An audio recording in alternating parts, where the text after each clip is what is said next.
just don't know. Anyway, and we've also we also have helping is Vajanti Mala Dasi, who's most probably the most experienced editor of Gaudiya Vaishnava literature on the planet. She even runs courses on how to edit Gaudiya Vaishnava books. Right? And then we have our proofreaders, Jagat Pali Prabhu, Taran Krishna Prabhu, Guru Shakti Prabhu, Navadvip Chandra Prabhu, and Jagadish Prabhu. He helps with checking audio to transcript. Confirmed. And sometimes he has to listen to the lecture 10 times to get it right. So Jagadish is doing that for us, and my wife Manjumata Devi Dasi, she edits, proofreads, collates, lays out the books, does the covers, everything. So yeah, so the teams, and Ananta Vrindavan does a lot of the IT stuff for us. So we've got a bit of a steady team. So this year, there's too many things on this thing here.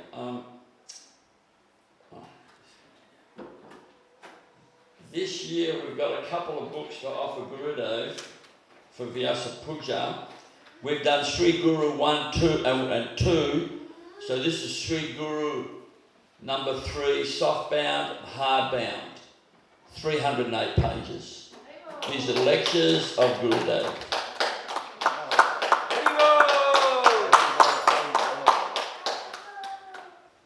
And you may remember this book. This was our first attempt at Gurudev's life story. It was supposed to be an introduction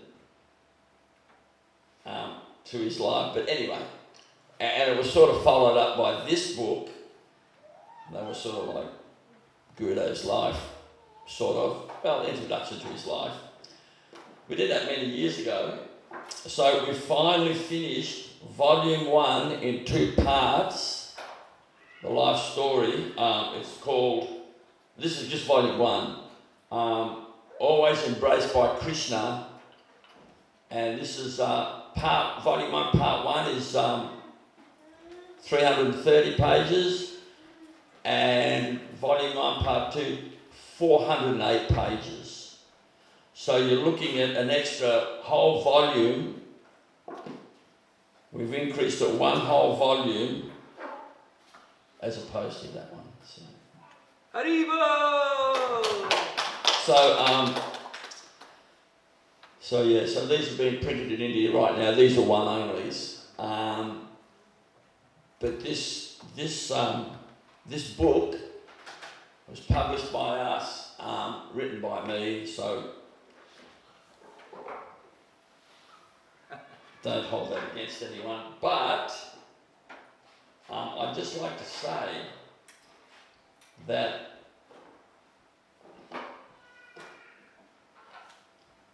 if you can read this volume here, 1 and 2, right? Volume 1 is called A Foreign Element in This Material World, and volume 2 is Have You Taken Sannyas? And that was Guru Maharaj's big thing, because from when he was young, he wanted to take sannyas and preach the mission of Mahaprabhu. He wasn't interested in all these things that kids are interested in. Running around, playing, going mad, climbing trees, fighting, wrestling. He couldn't deal with that. He was more interested in studying the Shastra, and of course he was born in the most famous Arya Kirtaniya family and Vaishnava family on planet Earth. So, and all his father taught him the Bhagavatam, his grandfather taught him to chant at 2 years old, his uncles taught him the Chaitanya Charitamrita. So by the time he finished school, he was a Sanskrit scholar. He knew the Bhagavatam, knew the Chaitanya Charitamrita. He'd memorised the whole Gita. I mean, so if you can, read these books, just this 1 volume in 2 parts, you will understand just on this one statement, because they said no one will ever come. No. No one will ever come. In fact, the GBC have a legislation, I think it's 8264, that no one will ever come in succession after A.C. Bhaktivedanta Swami Prabhupada in this gone. If you can wrap your mind around this 738 pages, just volume 1, and read it, you will understand this is not a conditioned soul. This is not a Kanishta. This is not a Madhyam. This is not even someone on Bhav. This is a Mahabhagavat Paramahamsa who invented and manifested within 15 months after A.C. Bhaktivedanta Swami Prabhupada leaving this world. But what did they choose to do? Sweep it under the carpets, reject it, forget about it. They left him out there. Just whatever it is, just swept him right under the carpet. So, and because of that, I would say we now have certain things happening on planet Earth that may not have happened, because the self-effulgent acharya is self-manifest. You can't make an acharya. Well, you can, but it's not going to work. And usually they fall down. Right? So, Guru Maharaj manifested symptoms in his body in 1979 in Mayapur at the festival for about 2 or 3 months that no one in ISKCON has ever manifested. And when the godbrothers of A.C. Bhaktivedanta Swami Prabhupada came to see Guru Maharaj, and when Krishnadas Babaji came, all the disciples of Bhaktisiddhanta Saraswati Thakur, what did they say? Mahabhagavat is in Krishna Leela, and they paid dandavats to him. The self-effulgent acharya was manifesting. And just like Gurudev manifested, and when he left this world, the symptoms of Mahabhagavat were also on his body. His body glowed, the body had a nice fragrance, and there was no rigor mortis. Same as his own Guru, Dave, A.C. Bhaktivedanta Swami Prabhupada. So whether you follow the Ritvik process, which we don't accept, or the Prachan Ritvik process. Prachan Ritvik process means covered Ritvik. And Gurudev said at the end of 1995, he said they have turned the holiest of holy institutions in our Gaudiya Vaishnava line, which is Guru Tattva, into Prachan Ritvik Vad, covered Ritvik, which is totally different to Ritvik.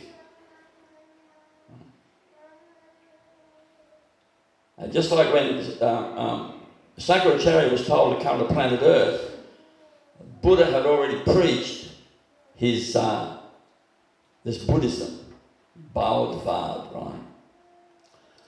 So when the Supreme Lord spoke to Lord Shiva, he said, I want you to go and preach Prachan Bodhvad, covered Buddhism. And my Vad was covered Buddhism. So there's Ritvik and there's Prachan Ritvik Vad, covered Ritvik. I had one fellow sit next to me. This is in 2000. He said, Nimai, Kali Yuga is such a dark age. Krishna will never send any more sadhus. I said, what do you mean? That's why they come. You fool. He was a bit shocked. I said, what do you think they come for? So, if you can get your mind around this and you can read this, you'll understand that Ritvik, Prachan Ritvik, and now they're presenting, you can self-initiate. Huh? What do they say about those people? If you're your own guru, you have a fool for a disciple. Right?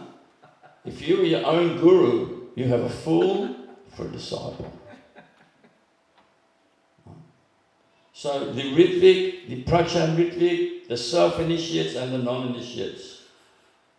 If you can get your head around it, you'll understand They can't stand true. Cannot.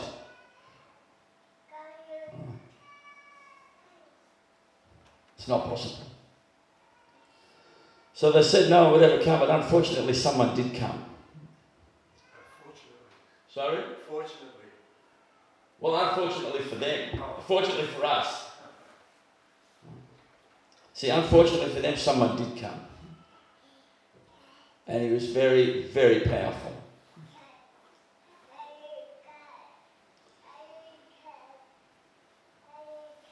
So, success does not mean members. Success does not mean followers. Success does not mean money in the bank. Success does not mean big buildings. Success in bhakti means prema. And that's what the real sadhus come to give. And if you haven't got it, you cannot give it. That's one of the first things Gurudev told us. He said, we're not interested in someone who's even 99% Krishna conscious. 100%. Then he said, no, 101% must be. 50%, 25%, see, we're not interested in that. And then he said there's this book, Guru Reform Notebook, it's a comedy book. It's just a comedy. Make a comedy of it. What is the value?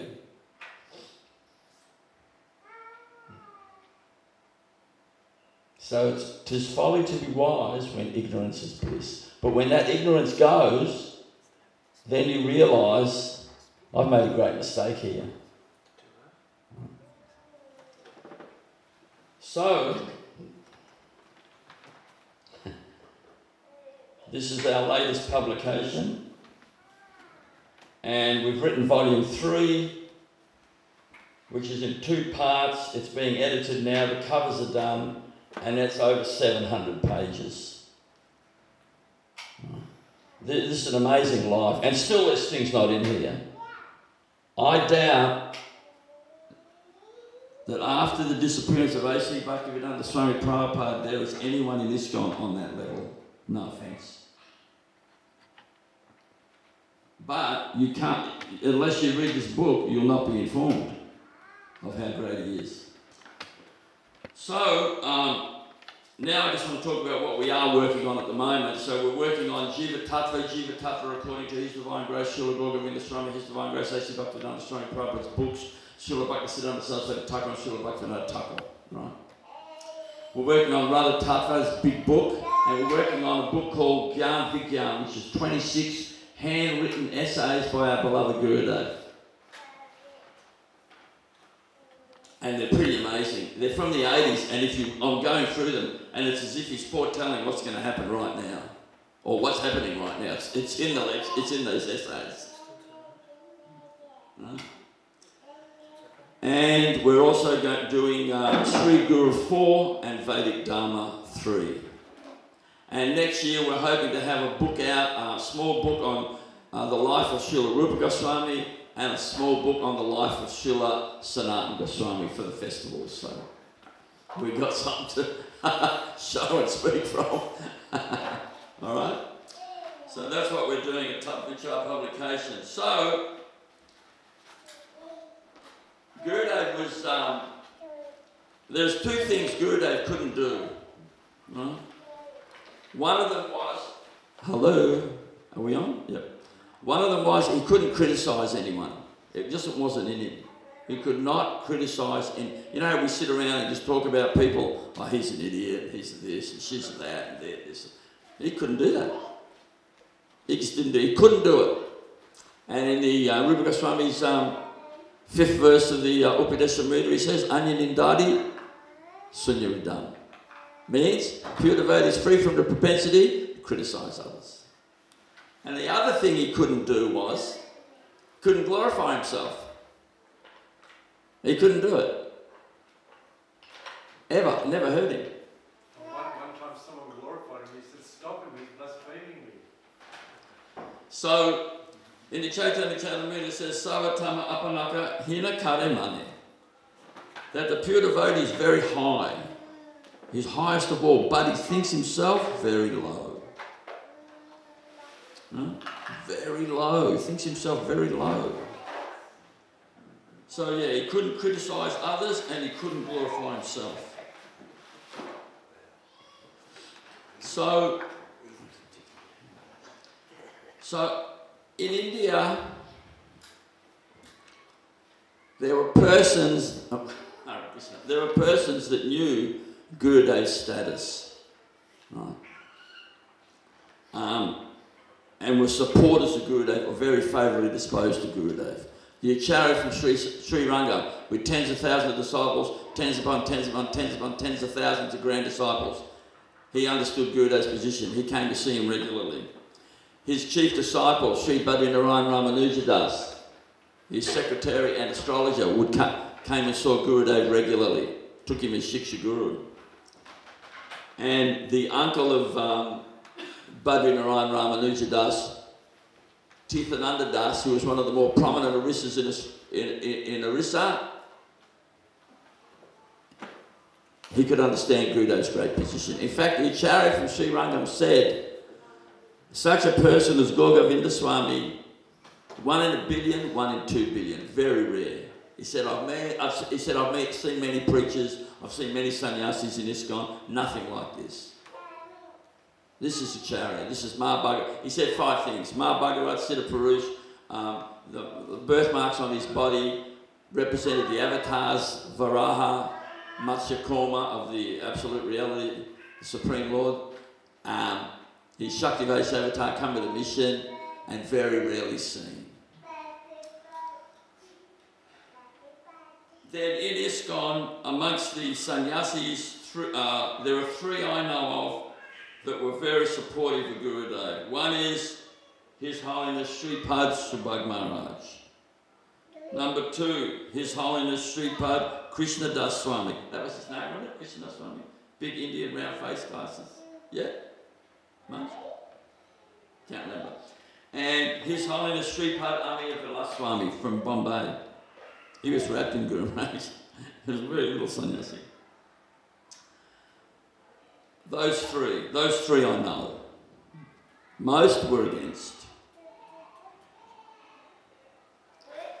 Then, as I said, the disciples of Srila Bhaktisiddhanta Saraswati Thakur Prabhupada that were still on the planet, Srila Akincana, Niskincana, Krishnadas Babiji Maharaj, whom A.C. Bhaktivedanta Swami Prabhupada said was Paramahamsa, and Niskincana, when he saw Gurudev, he said, his Ma Bhagavat is in Krishna Lila, and paid dandavats to him.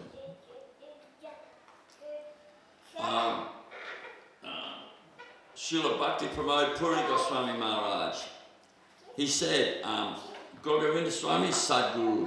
Sadguru means topmost spiritual master, most perfect spiritual master. And he also said, ISKCON is only running on the purity of Gour Govinda Swami. Must be purity.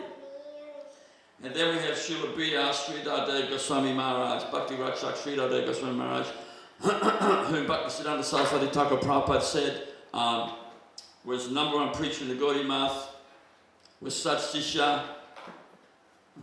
He gave him the name Bhakti Rakshaka, guardian devotion, and he wrote to him and he said, numerous letters, and he said to Srila Bhakti Rakshak Sridhar Goswami Maharaj, he said, I have no qualms leaving this world, knowing you are here to protect the Siddhartha.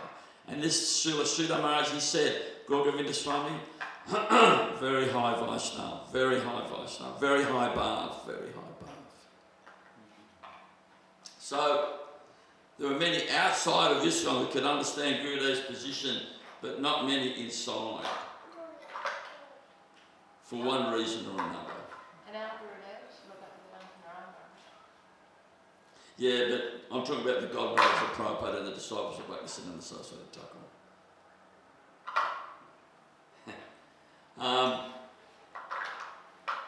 But as I said, many outside could see it. And then amongst the general devotees, you had Lagudi Das Brahmachari, Devadan Das, Bhagavat Das, who's now B.V. Bhagavat Maharaj, Jayantakrit, who's now B.V. Sudadoni Maharaj, Ram Vijay, who's now B.V. Shroti Maharaj, Upananda Das, who's now B.V. Avadut Maharaj. You know Avadut Maharaj? Yeah. And Abhinandan Das, I think he's still married. So, and the general devotees, they knew Guru Maharaj very well, and they knew Guru Maharaj was glorious. So, when Prabhupada, A.C. Bhaktivedanta Swami Prabhupada, the founding chair of the International Society of Krishna Consciousness, went to Orissa, went to Bhubaneswar, what was there waiting for him? A mud hut, 3 or 4 army tents, and barren land. There was nothing, right? Absolutely nothing. Absolutely nothing. If you see the pictures, it just looks like, well, I don't want to be rude, but it just looks like a slum. You know, it doesn't look fantastic. From a distance, you just see this hut and this bits of cloth and a tent. So, Srila A.C. Bhaktivedanta Swami Prabhupada goes there because he wants to start a project there, and most were against the project. Most. And Hari Sori Prabhu, he sent me his notes, and he said, in the letter, he said, yeah, only 2 people were into the project, Srila Prabhupada and Gour Govinda Swami. Everyone else was not into the project. And there are many meetings with the GBC, and you can hear them on recording, and you can read the transcripts, and they're talking about not having a project in Orissa. And even in the Leelamrita it's described, no project in Orissa. Let's do something in Puri. But in the Leelamrita it says that Prabhupada wanted a temple there. So Srila A.C. Bhaktivedanta Swami Prabhupada stayed in Orissa, stayed on that land for 17 days in a mud hut. There was nothing there. And that was pretty rare, because I don't think Srila Prabhupada stayed 17 days in too many places. No. And 17 days in the middle of nowhere. Why did he do that? Someone said, to give impetus to the project. Well, what was the project? A mud hut and 3 or 4 army tents. Right? So when the GBC were in the meeting with Gurudev, when the GBC were in the meeting with Srila Prabhupada, everything was recorded. But then Prabhupada would call Gurudev in, and the GBC would exit, secretary would exit, servant would exit, and the tape player would exit. And then it was only Prabhupada and Guru Maharaj and no tape player. And there's witnesses to that. Bhagavat Das, who's now Bhagavat Maharaj, David Dhan Das, Jai Dharma Das. There's quite a few people saw that. And there are all these private meetings, just Srila Gurudev and Srila Prabhupada. What were they talking about? No one knows, right? No one really knows. And Guru Maharaj said he wouldn't say. He said a few things. He said that Prabhupada told him, tolerate, cooperate with your Western God brothers. Westerners have many problems in spiritual life, but they'll help bring money and build a temple. But otherwise they have many problems, in spiritual. But he wouldn't say too much.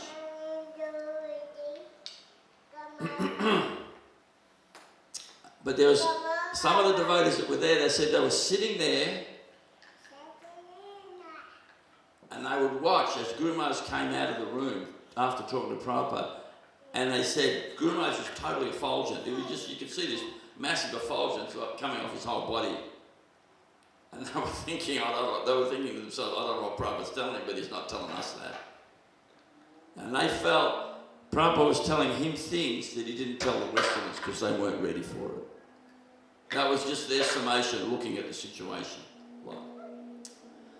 And of course, when Prabhupada would call Guru Maharaj would run in and pay full dandavats on the ground, just like it says in the Haribhakti Vilas, first philosophy, chapter 90, Yatra Yatra, how does it go? Yatra Yatra Guru Pashet Tatra Tatra Kritanjali. That when the disciple sees the Guru, he should fall flat on the ground like an uprooted tree. And that's what Guru Maharaj used to do, and he used to get this slapping sound on the ground. Once he hit the ground, he'd go slap. And everyone was thinking he's going to hurt himself. Anyway, and then he would go in and see Prabhupada. And he'd come out all shining, just totally effulgent. So everyone felt that Prabhupada was telling him things a lot different than the general devotee. And there were many witnesses. And Sakshinanda was there too. Our godbrother, he was there in 1977. Sakshinanda told me, he said, I could have taken this Joseph from Prabhupada. Gurudev would have recommended me, but he said I wanted to wait till Gurudev was the Guru and I took from him. That's what he wanted. So, and he did that. So there are many witnesses to these meetings and many witnesses of Gurudev's effulgence. And what they spoke about, I don't know, but I don't think they were just talking about bricks, mortar and concrete and reinforced steel. So,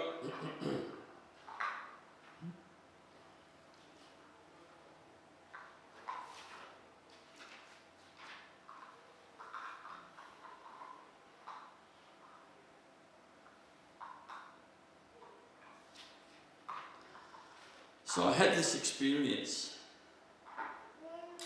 not really with Gurudev, but at another function about Gurudev. There was, where we were living was on the Sunshine Coast, and not many aspirants on the path of bhakti, and there's no temple, so we used to congregate together in different people's houses.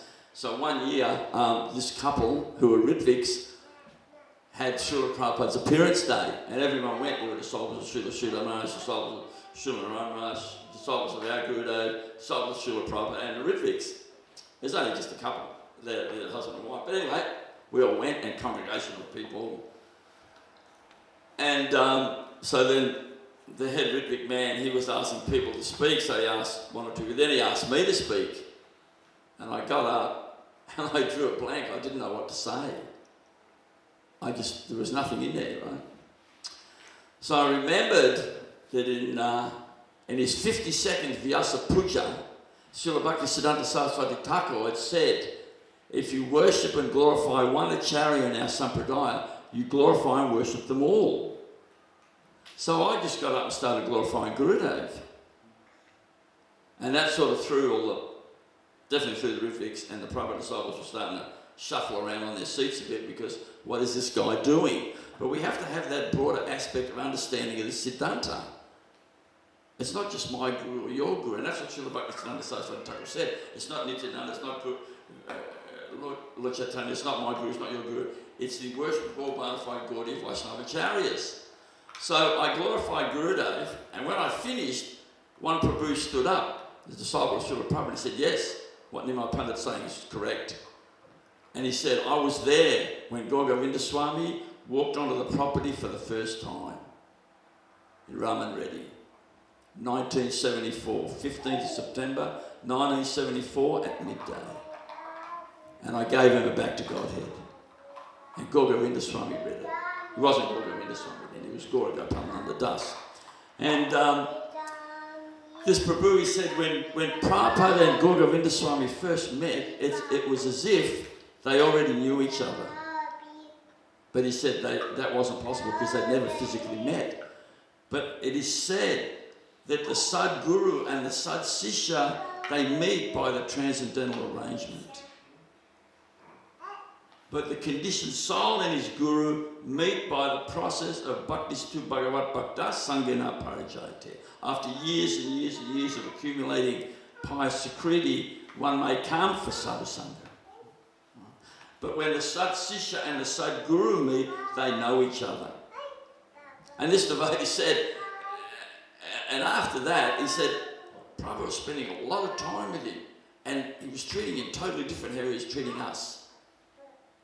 And so then I interviewed this Prabhu, and he said, you know, we were like Prabhupada's soldiers. We worked hard. That's what a soldier does. But he said, your Guru Maharaj, he wasn't a soldier. He was special. And he said that 4, 5, 6 times, your Guru Maharaj had a special relationship with Prabhupada, a special Prabhupada. And he said it was totally different to how Prabhupada treated all other devotees on that property. So yes, the Sadsishya and the Sadguru, they meet by the transcendental system and they know each other. Sadguru means topmost spiritual master, most perfect spiritual master. And Sadsishya means topmost disciple, topmost disciple. And he becomes the Sadguru. Sadguru means acharya. And he started speaking, and then some of the others tried to pull him down because he wasn't talking about, Prabhupada. But yeah, we're glorifying sadhus. If you want, real sadhus. We don't glorify, pretend sadhus. Like, you know, aspirants, somebody's an aspirant, sadhu, aspirant, guru, aspiring.